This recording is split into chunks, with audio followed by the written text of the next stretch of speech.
from downtown Toronto on Lake Ontario. Let's go inside the visitors' clubhouse at the Rogers Centre and hear from manager Kevin Cash. We'll start with the seventh inning there. Did it feel like things just kind of snowballed on Poche with the walks, wild pitches, and then the big hits? Yeah, I think it just kind of got away from him. He's been on a pretty good run for us. The four-pitch walk, generally we see if Colin, he's able to kind of reset himself. It didn't look like he could. He got the strikeout with Chapman, then came back. I think he hit Jansen on a 3-2 pitch or 2-2 pitch, whatever it was. Just a little uncharacteristic, and then Merrifield did a nice job of hitting, putting it right inside the foul line.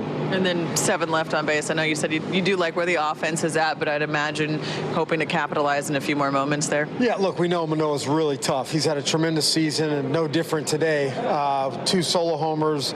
Generally speaking, that you got to get more than that. You got to somehow manufacture more, and hopefully we can come out tomorrow and do just that. On the bright side, nice to see Aranda with his first major league home run. Yeah, very good to see Johnny get into one oppo and off a really good pitcher. And then also for Herget to get in there. That was a little frustrating last time he was up here, not getting a pitch, so happy for him. Colin had been, like you said, on a pretty good run and not even allowed many base runners. Yeah. Anything you noticed, location, selection, Velo was down? Yeah, just command in general was just not there.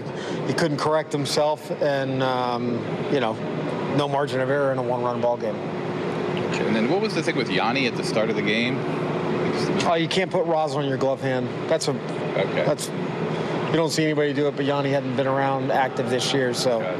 Yeah. Were you checking after the Merrifield double, Kevin? What? Were you checking after the Merrifield double? You went up to the third base ump and checked? I bet the umpire. I said, if it's foul, you owe me $1. He said, all right, no problem. He was right. It was fair. That's what I was going to ask. Yeah, I just felt it's a tough call. Isak's diving. You can get blocked off a little bit, but Brendan did a nice job, got the call right. Just going back to pregame, what is the situation with Brandon Lau? Ultimately, I really don't know quite yet. We've sent him home. His back flared up again. I'm guessing it is similar to last last go around, but I really don't know that until he sees our doctors and they tell him we won't have much. Right. I guess it might be short term. It might be long term, though. It sounds like you don't know. I have no idea. I hope it's short term. You mean back to Florida home? Yes. Yeah. Last now, everything was fine. Yeah, I heard 2 strikeouts, 30 pitches, inning and a third. Really wanted him to get that second up. He got that, so encouraged by that.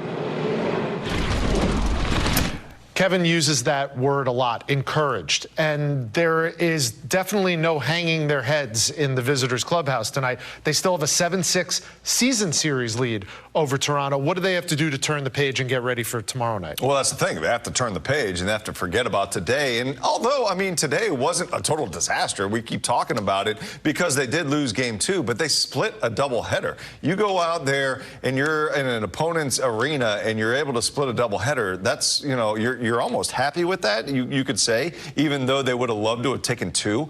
That being said, you got 2 more games in Toronto, and you can definitely handle this team. And so you go out there and you just got to continue to pound the strike zone, hopefully hold the lead early and late in the game, and, get back to the basics, right? The pitching and defense for the Rays, that's how they're going to win, hopefully, the rest of this series. Don't want to dredge up any bad memories for you, but you were a reliever and a starter.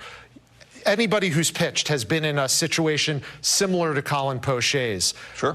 What does he have to do necessarily? Because as Kevin Cash mentioned, he had been pitching well. He had been. Just remember what he's been doing over the last couple weeks. Because going into this game, he looked very good, very sharp, and it was the command. It might have been one of those days where he just didn't feel right on the mound, and over the course of a long year, that'll happen.